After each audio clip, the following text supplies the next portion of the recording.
start flight ਇਹਨੂੰ ਸਿਰਫ ਥੋੜਾ ਸਰ ਮੈਂ ਫਲਾਈਟ ਟੈਸਟ ਕਰਵਾਵਾਂਗਾ ਜੈ ਕਿੱਥੇ ਫਲਾਈਟ ਕਰ ਤਾਂ ਜੀ ਸਾਡੇ ਦੋਸਤ ਨੇ ਚੀਮਾ ਸਾਹਿਬ ਇਹਨਾਂ ਮਾਸ਼ਾਅੱਲਾ ਡਰੋਨ ਲਿਆ ਤੇ ਜ਼ਬਰਦਸਤ ਟੈਕਨੋਲੋਜੀ ਹੈ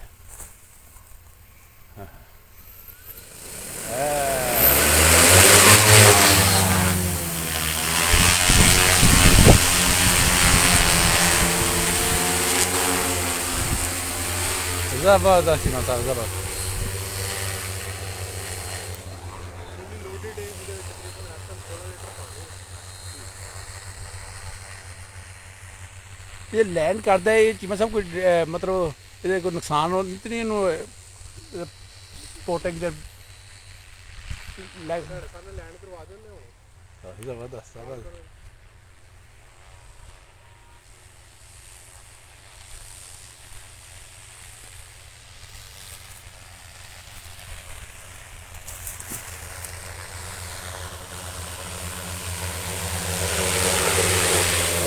زبردست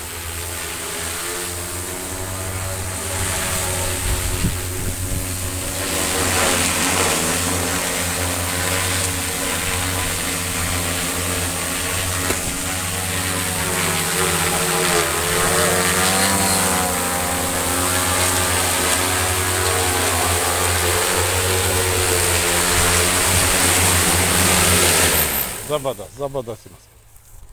زبردست